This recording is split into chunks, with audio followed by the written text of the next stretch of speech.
በቤታችን እስካልጸለይን ጊዜ ድረስ መናፍስቶች በየትኛውም አቅጣጫ አይለቁን። አሁን እንደ ድሮ አይደለም። ሰይጣኑ ለምዶናል። ኢትዮጵያውያን ሙያቸው፣ ዕውቀታቸው፣ ትምህርታቸው፣ ደረጃቸው፣ ገንዘባቸው እግዚአብሔርን የከለከላቸው ወደ እግዚአብሔር ቤት ከመጡት ሰዎች የሚበልጡት ነው። ይሉኝታ በሃይማኖት ውስጥ አያስፈልግም። ይሉኝታ በማህተብ ውስጥ አያስፈልግም። ይሉኝታ በክርስትና ውስጥ አያስፈልግም። ልቦናችን በመንፈስ ቅዱስ እንዲታገዝ ለነገሮች እና ለሚስጥሮች መረጃ እንድናገኝ የጸሎት ቦታ ያስፈልጋል።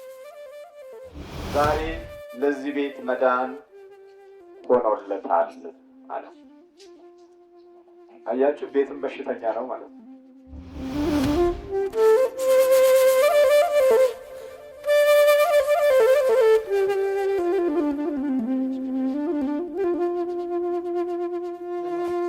በስመ አብ ወወልድ ወመንፈስ ቅዱስ አሐዱ አምላክ አሜን። አባቶች፣ ካህናት፣ ወንድሞች፣ ዲያቆናት ሁላችሁም የእግዚአብሔር ቤተሰቦች እንደምን አደራችሁ? ልዑል እግዚአብሔር ዛሬም ዘወትርም ለዘላለም ስሙ የተመሰገነ ይሁን። የዛሬው ትምህርታችን የምታመልኩትን ዛሬ ምረጡ ይላል። መጽሐፈ ኢያሱ ምዕራፍ 24 ቁጥር 15 ላይ ያለ ቃል ነው። ምረጡ አለ። የምታመልኩትን ምረጡ። ይሄ ታላቅ ሽማግሌ ነው። ይሄ ኢያሱ በሚከተሉት ታሪኮች ላይ የተመሰረተ ነው። በመጀመሪያ በሙሴ ዘመን የሙሴ ተማሪ፣ ቀጥሎ የሙሴ አገልጋይ፣ ቀጥሎ የሙሴ ታማኝ፣ ቀጥሎ ልዑል እግዚአብሔር አምላክ በሙሴ ምትክ ደግሞ መርጦ ያስቀመጠው በአገልግሎቱ ክፍለ ጊዜ ለስለላ ተልኮ ቀና ቀናውን የሚናገር በጎ በጎውን የሚናገር ልምድ፣ ጠባይ፣ ባህሪ የሸመተ በማስተዋል ሁል ጊዜ የሚሄድ ክፉ ክፉውን የሚጠላ ባህሪ ያለው ነው ኢያሱ። ኢያሱ ማለት ኢየሱስ ከሚለው ቃል ጋር ይመሳሰላል። ኢያሱ ማለት የቁልምጫ ቃል ሆኖ መድኃኒት ማለት ነው። ኢየሱስ ከሚለው ባህሪ ጋር የተያያዘ ነው። ልክ ከስሙ ጋር ደግሞ ግብሩም አብሮ ሊሄድ ነው። ስሙም ግብሩም አንድ የሆነ ሰው ነው ኢያሱ። ስለዚህ መድኃኒት ነበረ ማለት ነው። በተመረጠ ጊዜ በመንፈሳዊ በረከት ጥሪ ተደርጎለት ለስለላ በሄደ ጊዜ ሰላይ ሆኖ ተመርጦ ወደ ቅድስት ሀገር በሚጓዝበት ጊዜ በታማኝነት ተጉዞ ሲመለስ ብዙዎቹ ሲያጉረመረሙ እሱ አላጉረመረመም። ብዙዎቹ ጠላትን እናሸንፋለን ማለት ሳይሆን በእነሱ ዓይን እንሸነፋለን የሚሉ ለስለላ የተላኩ 12 ከነገደ እስራኤል ተውጣጦ ከነበረው ውስጥ ዋነኛው ክፍል አንደኛው እሱ ነበር እና ምን አለ እሱ ያን ሁሉ ሕዝብ ልቦናቸውን ሲያቀልጡ አስተሳሰባቸውን ሲያዳክሙ አስሮቹ ሰላዮች የሌሎችን ሕይወት ሲያዝሉ እሱ ምን አለ? የለም እግዚአብሔር ተናግሯል፣ አገሪቱን ይሰጠናል፣ እኛም የምንወርሳቸው አሕዛቦች እግዚአብሔር የተለያቸው ናቸው፣ ስጋ እንጂ ውፍረት እንጂ በውስጣቸው እግዚአብሔር የለም። ለምን ስጋ ትመለከታላችሁ? እግዚአብሔር አንድ የተናገረውን ይፈጽማል፣ ገብተን አይተናል። ከሁሉ በፊት ኃይልና በረከት የኛ ነው ብሎ ሲናገር ዝም በል አንተ ደግሞ ብሎ ከሙሴ ጎን በጠላትነት የታየው ኢያሱ ነው። የግብፅ ሽንኩርት ይሻለናል፣ በዚህ በምድረ በዳ ተራብን ተጠማን እያለ ህዝቡ ሲያጉረመርም አይ አገሪቱን እኮ መያዝ እንችላለን ብሎ ከግማሽ ሚሊዮን ህዝብ በላይ ያለውን ጸጥ አሰኝቶ እውነትን የተናገረ ይህ ኢያሱ ነው። በኋላ ወደ ቅድስት ሀገር በሚጓዝበት ጊዜ ዮርዳኖስን የከፈለ ከታቦተ ሕጉ ጋር ኢያሱ ነው። የመጀመሪያይቱን የመገረዣ ስፍራ በመጽሐፈ ኢያሱ ምዕራፍ 5 ላይ የመገረዣ ስፍራ የያዘ ጌልጌላ ብሎ ስም ያወጣላት ኢያሱ ነው። ቀጥሎ ላለው ትውልድ ተቋርጦ የነበረውን ሰማያዊ ግንኙነት የመሰረተ በመልአኩ በኩል ንግግር አድርጎ ስለ ስፍራው ስለ ተቀደሰ ቦታው የተነጋገረ ኢያሱ ነው። ጫማህን አውልቅ፣ ይህ ስፍራ የተቀደሰ ነው ብሎ መልአኩ ሲያናገረው ሰይፍ መዞ ስለነበረ ከወገኖቻችን ነህ ወይስ ከጠላቶቻችን ነህ ብሎ ጥያቄ ያቀረበም ኢያሱ ነው። የመልአኩ ድምፅም ከእግዚአብሔር ዘንድ የሰራዊት ጌታ ከሆነው ዘንድ የመጣው የሰራዊት አለቃ እኔ ነኝ ብሎ ታማኝ የሆነውን የመልአኩን የጥበቃ ኃይል አረጋግጦ ያደመጠ ኢያሱ ነው። ከ40 ዓመት በኋላ የመገረዝን ሕግ እንደገና የመሰረተ ትውልዳቸውንም በአዲስ መንፈሳዊ የእግዚአብሔር የልጅነት ስርዓት የጀመረ ኢያሱ ነው። ለመጀመሪያ ጊዜ መና እንዲቆም በጌልጌላ ላይ ትኩስ የሀገሪቱን እንጎቻ ከ40 ዓመት በኋላ እንዲበሉ ያደረገ ኢያሱ ነው። በመጨረሻ ርስትን አከፋፍሎ በሀገርና በግዛት ተወስነው የእያንዳንዱን ስፍራና ኃይል አጠናክሮ ቦታዎችንና መንደሮችን መስርቶ ሁሉንም በየነገዱ ርስት አካፍሎ የተቀመጠ የነበረው ኢያሱ ነው። በኋላ ሁኔታዎች ሁሉ በተረጋጋ አቅጣጫ መቆም ሲጀምር ምን አላቸው? አሁንም እግዚአብሔርን ፍሩ አላቸው። ማንም ፍሩ አለ? አሁን ሸምግሏል። ሆኖም ግን ከሙሴ ጋር የነበረ ነው። ታሪኩ ከኋላ አልቆመም። የታሪክ አባቶች፣ የታሪክ ቤተሰቦች በዛ ትውልድ ውስጥ ቆመውለታል። ኢያሱ አለ። አንዳንድ ጊዜ ሙልጭ ብሎ ይጠፋል። ሙልጭ ብሎ የታሪክ አባቶች ይጠፋሉ።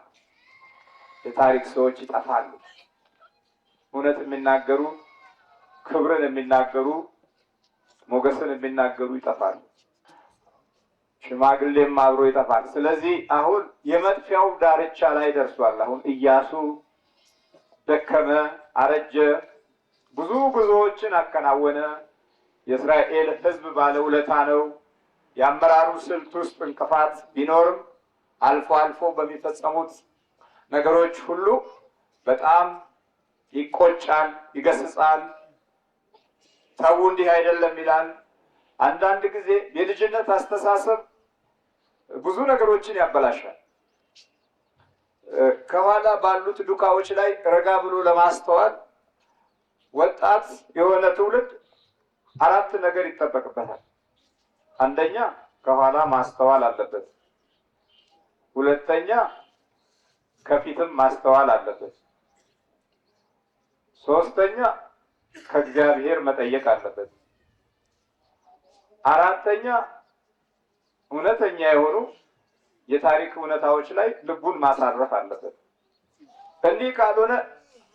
እንዲህ ካልሆነ አስቸጋሪ ነው የሚሆን፣ አስቸጋሪ። ስለዚህ እኛ ወደ ተወሳሰበ አቅጣጫ ይሄድ ነው።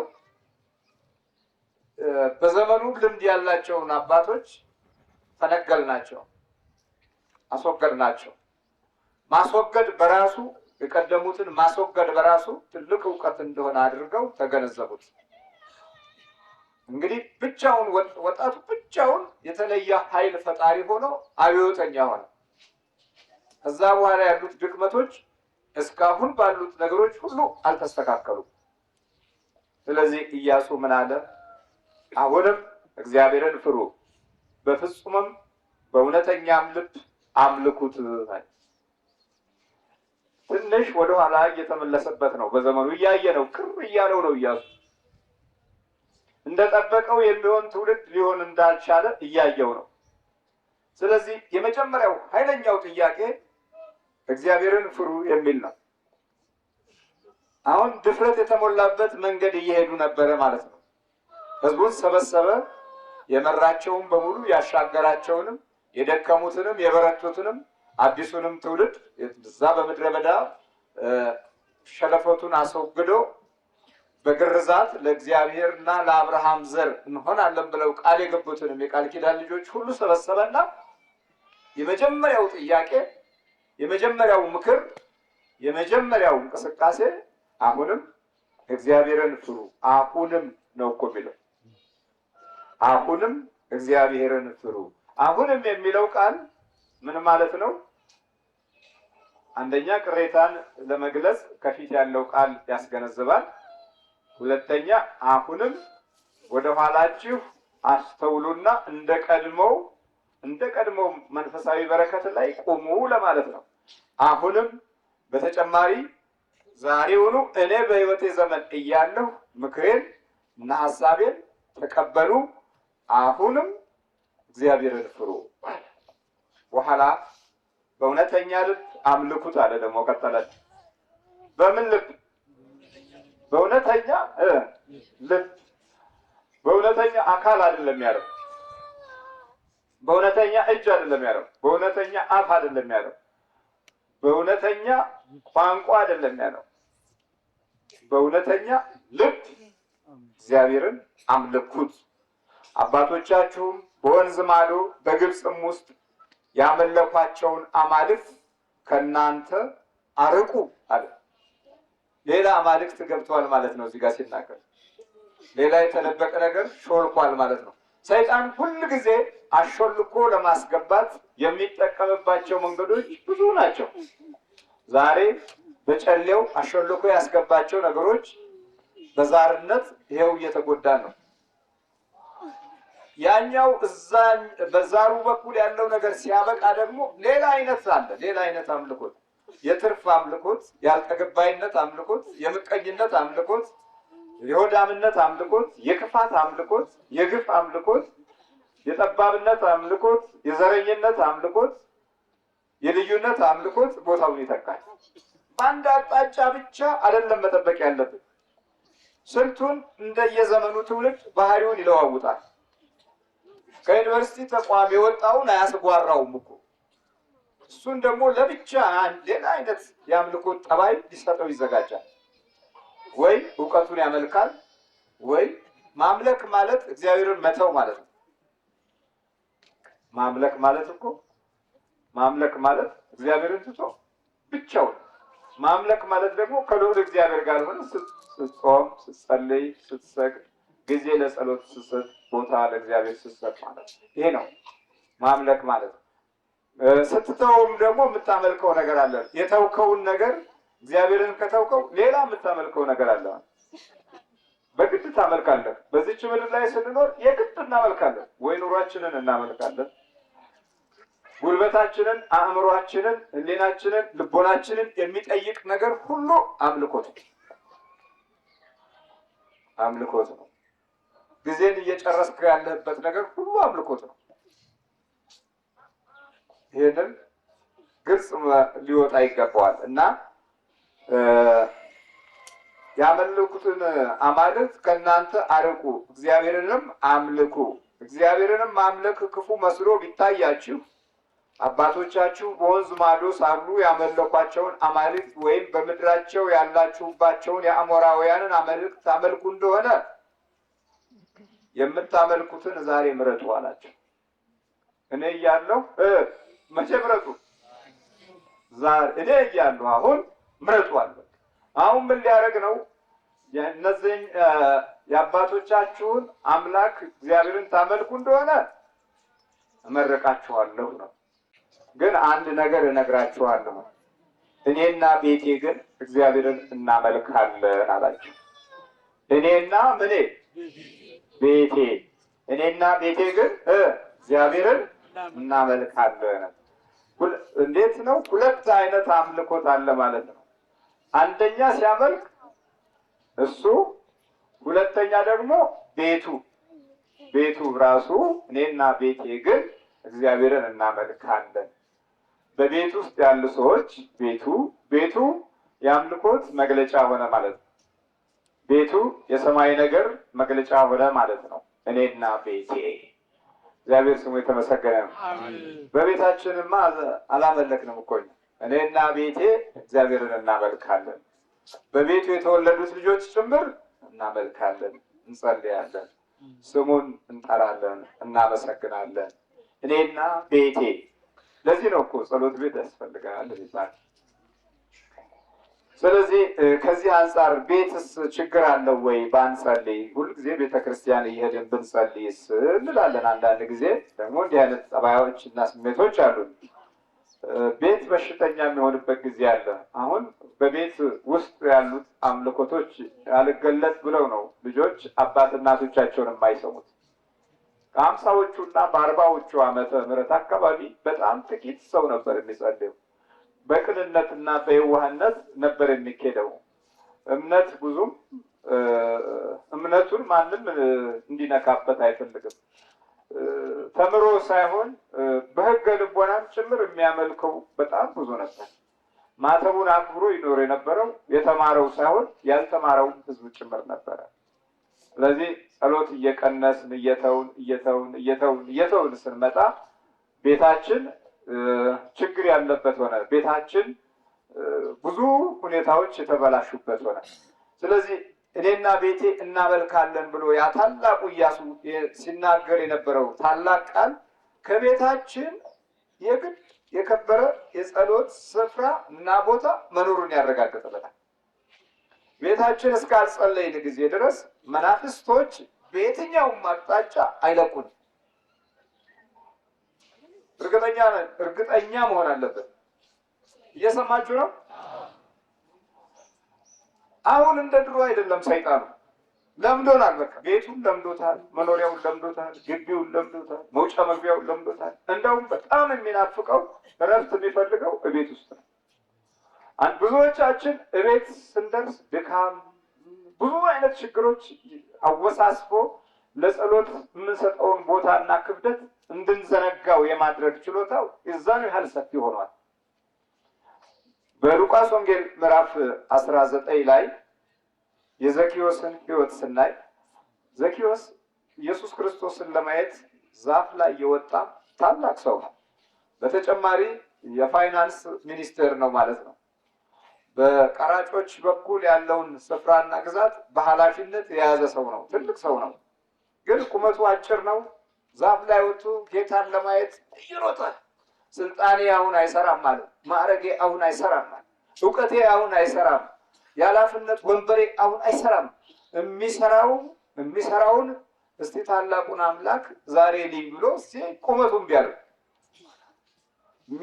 ከእሱ ጋር የሚሄደው ብዙ ምዕመናንም ሊያሳዩት አልቻሉም። ስለዚህ ጌታዬን ማየት አለብኝ አለ። ዛሬ ብዙ ባለስልጣን ሌላው ቀርቶ እንኳ ከሰንበት ትምህርት ቤትም ከመንፈሳዊ ጉባኤም ይማሩ የነበሩ ጊዜያቸውን በዚህ በመንፈሳዊ በረከት ሊያደርጉ የነበሩ ዩኒቨርሲቲ ሲገቡ የመጀመሪያው ክህደት የሚታይባቸው እነሱ ናቸው። ጊዜ ያሳለፉ። ለካ ቤተክርስቲያን ጊዜ ነበር ዝም ብለው የሚያሳልፉት። ከዛ በኋላ እዛ ላይ ይወጡና ተመርቀው ሲወጡ ማዕረግ ስልጣን ሲጨብጡ አውቀዋለሁ እኮ ድሮ እኮ እዛ ነበርኩኝ ከኔ የበለጠ ታውቃለህ እያለ እንደውም ሌላውን በደህንነት መንገድ የሚሄደውን የሚከላከሉ ፍጹም የሆነ የክህደት ድምፆች የሚያወጡ በደረጃቸው ላይ የልዑል እግዚአብሔር አምላክን ቦታና ስፍራ የማያስቀምጡ በስልጣናቸው ውስጥ ልዑል እግዚአብሔር እንዲገባ የማይፈቅዱ በበጎ መንፈስና በሰማያዊ ቃል የተያዙ የማይሆኑ ብዙዎቹ ከእግዚአብሔር ደጅ ያገለገሉ ናቸው። ሌላው ወደ ቤተ ክርስቲያን ሲሄዱ ደግሞ እንደ እፍረት የሚሰማቸው ባሉበት ደረጃ ላይ ቤተ ክርስቲያን ተሳላሚ እንዳይባሉ የሚደበቁ የሚሸሸጉ በቃ ጥቂቶች አይደሉም፣ በጣም ብዙ ናቸው። ዶክተሮች ሲሆኑ እዚች ደጅ አይደርሱም። እዚህ እንደናንተ አይመጡም፣ ጉባኤም አይካፈሉ። ወይም ደግሞ የማዕረግ ወይም የከፍታ ግሩፕ ይፈጠራል። በዛ መካከል ነው መገኘት የሚፈልጉት። ወደ ምስኪኑ ወደ ታችኛው መውረድ አይፈልግም። ዘኪዮስ እንደዛ አላደረገም። አርጓል። እንደውም ህዝቡ አላሳይ ስለው ሾላ ላይ ወጣ። አስቡት፣ አንድ ባለስልጣን ሾላ ላይ ወጥቶ ወደ ታች ጌታውን ሲፈልግ ከህዝቡ መካከል ለማየት ሲፈልግ። ኢትዮጵያውያን ሙያቸው፣ እውቀታቸው፣ ትምህርታቸው፣ ደረጃቸው፣ ገንዘባቸው እግዚአብሔርን የከለከላቸው ወደ እግዚአብሔር ቤት ከመጡት ሰዎች የሚበልጡትና ወደዚህ ከመጡት አብዛኛው ክፍል እግዚአብሔርን ከልክሏቸዋል። በትልቅነት ባህሪ ውስጥ ራሳቸውን ደብቀው የመናፍስት ተገዢ የሆኑ በሙያ ውስጥ ተደብቀው በስልጣን ውስጥ ተደብቀው የርኩሳን መናፍስት መኖሪያ የሆኑ ጥቂቶች አይደሉም። ይሄ የዘኪዮስ ሕይወት ለእንደነዚህ አይነት ሰዎች አስተማሪ ነው። ዘኪዮስ የፋይናንስ ዋና ሚኒስትር ሆኖ አስቡት፣ ሮጦ ሾላ ላይ ወጣ። ልዩ አትኩረት ሰጠና መድኃኒታችን ኢየሱስ ክርስቶስ እንዲህ አለው፣ ዘኪዮስ ሆይ ዛሬ በቤትህ እውል ዘንድ ይገባኛልና ፈጥነህ ውረድ አለው። በምንህ እውል ዘንድ አለው? በቤትህ አለው። በቤትህ እውል ዘንድ ይገባኛል አለው። ይገባኛል። የውስጥ ፍላጎቱን ሾላ ላይ ያደረገው የፍቅር ሩጫ ወደ ቤቱ የሚጋበዝ አምላክ እንደሆነ የሚያረጋግጥ ተግባር ከዘኪዮስም ታይቷል። አስቡት፣ በጣም አጭር ሰው ወደ ዛፍ ላይ ወጥቶ ሰዎች ሁሉ ሲስቁበት ተመልከቱ። ይኸውላችሁ ያጭሩ ሰውዬ፣ ይኸውላችሁ አታውቁትም እንዴ? ዘኪዮስ እኮ ነው። ያ ባለስልጣኑ ይገርማል እኮ ይገርማል። ወጥቶ ቁመቱ እኮ አጭር ስለሆነ ነው ሲል፣ አይ በጣም በጣም ልዩ ፍቅር ስላለው እኮ ነው ይላል ደግሞ ግማሹ። ሌሎቹ ደግሞ ከት ብሎ ይስቁበታል። ይኸው ቁመት የሌለው አያችሁ። ይሄ ግማሹም ቂም ያለው በዛ በስራው ኃላፊነት ላይ በሚመራው ቂም ያለው ይሄ እኮ ክፉ ቀራጭ፣ የቀራጮች እኮ ለቃ ይሄ አግበስብሶ ሌባ ይላል ግማሹ። ግን ጌታ ዋየውና ሁሉንም ነገር ተወና ምን አለው? ዛሬ በቤት እውል ዘንድ ይገባኛል፣ ለዛው ፈጥነህ ውረድ። ከዛ ወደ ቤቱ ገባ፣ በደስታም ተቀበለው። ሁሉም አይተው ይከተሉ የነበሩት ደግሞ እንዲህ አሉ። ሁሉም አይተው ከኃጢአተኛ ሰው ጋር ሊውል ገባ ብለው አንጎራጎሩ።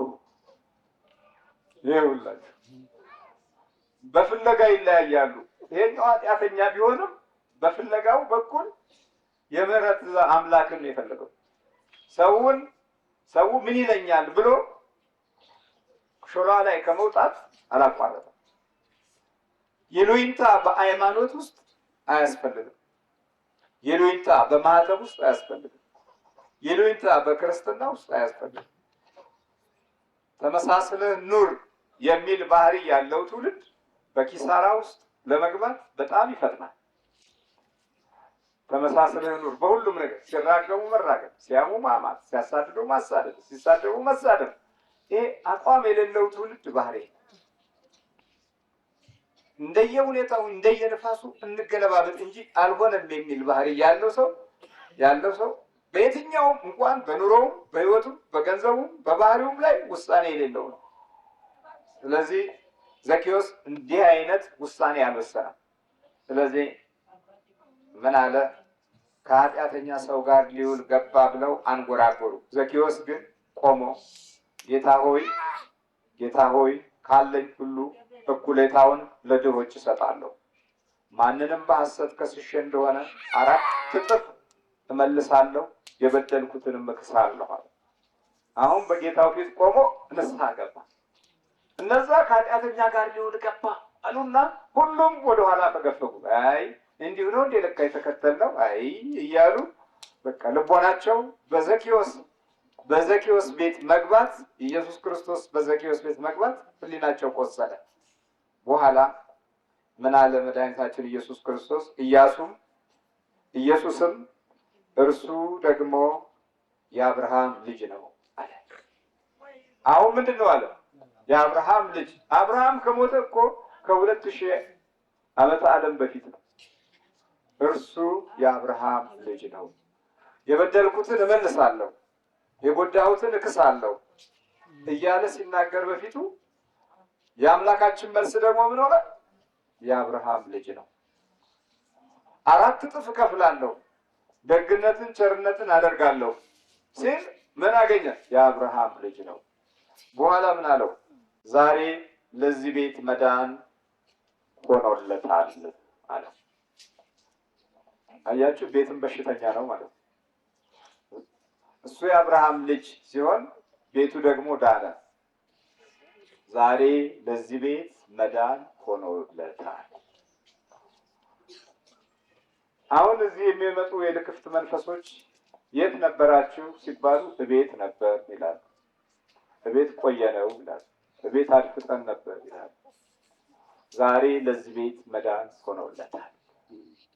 ሶምሶን ወደ ጓዳ ልገባ ብሎ ነው የተላጨው፣ ዓይኑም የጠፋው። እያንዳንዱ ችግሩ ጓዳ ውስጥ ነው።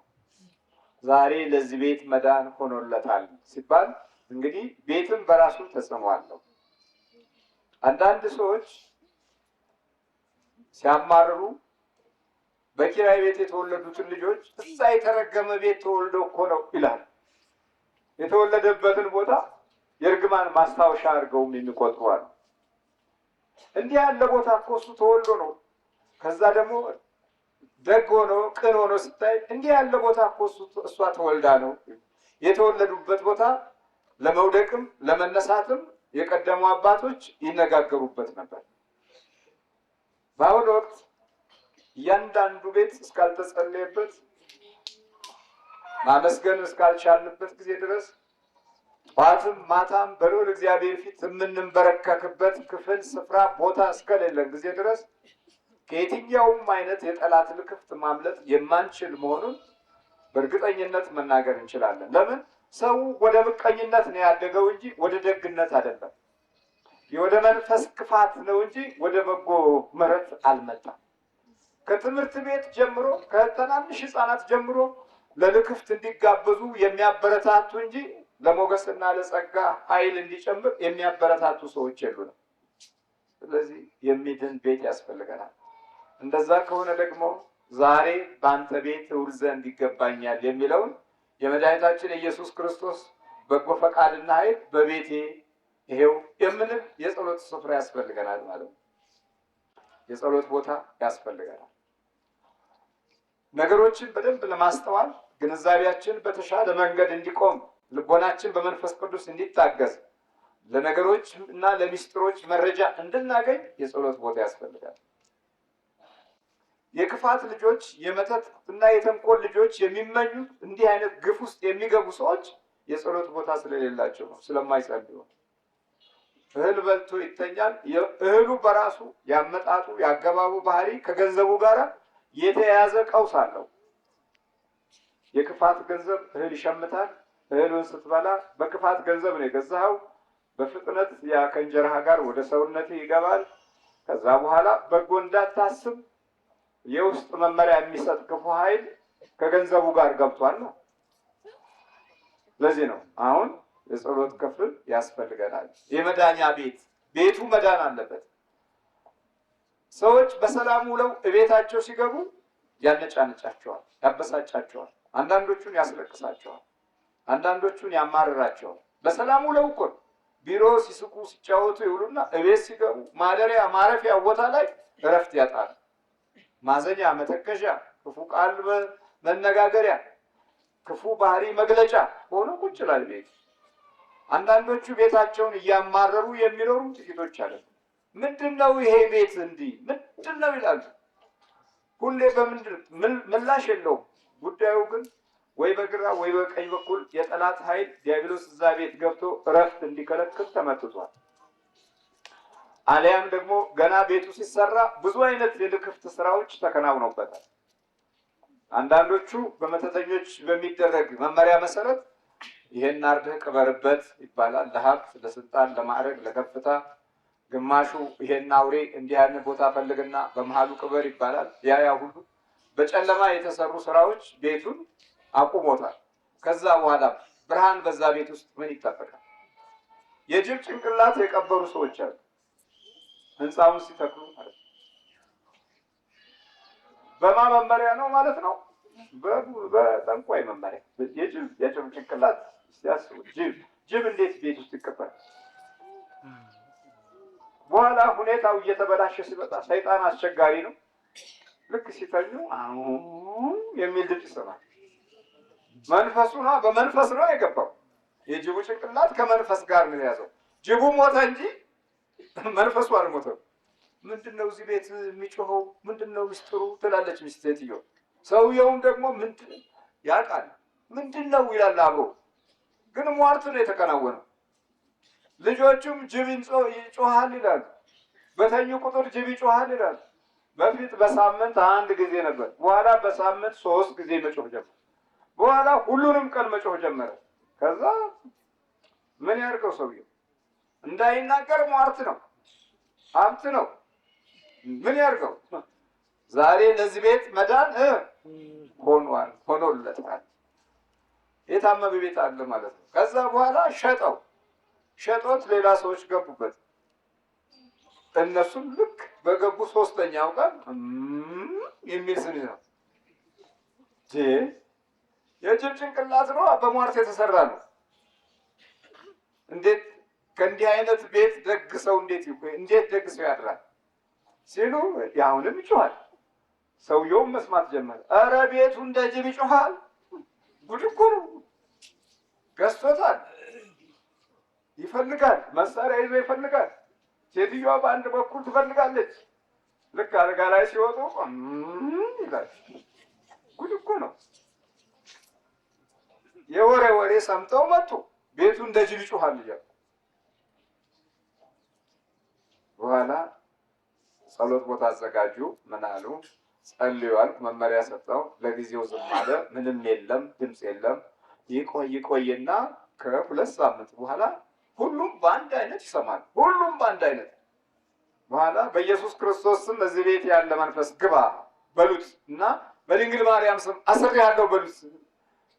ልክ በሚጮህበት ጊዜ ልክ እንደዚህ ሲሉ በድንግል ማርያም ስም እዚህ ቤት ያለ መንፈስ ታስረሃል፣ በኢየሱስ ክርስቶስ ስም ተይዘሃል በሉ። ልክ እንዳሉ ትልቀየዋ ልጅ ላይ ገባና ታሰረ። የቤቱ የሟርት መንፈስ ነው ማለት ነው። ይህን ቤት የሸጠው ሰውዬ በእኛ ሰራዊት የሚተዳደር የነበረ ነው። ስለዚህ ፈረሳችን ጅቡ እዚህ ታስሯል። በሱ ነው ተቆጥተን የመጣ ነው አይደል? ሰራዊቱ በሙሉ ተያዘ። ዛሬ ለዚህ ቤት ምን ሆኗል? መዳን ሆኖለታል። ስለዚህ ቤቶችም በራሱ ችግር አለበት ማለት ነው።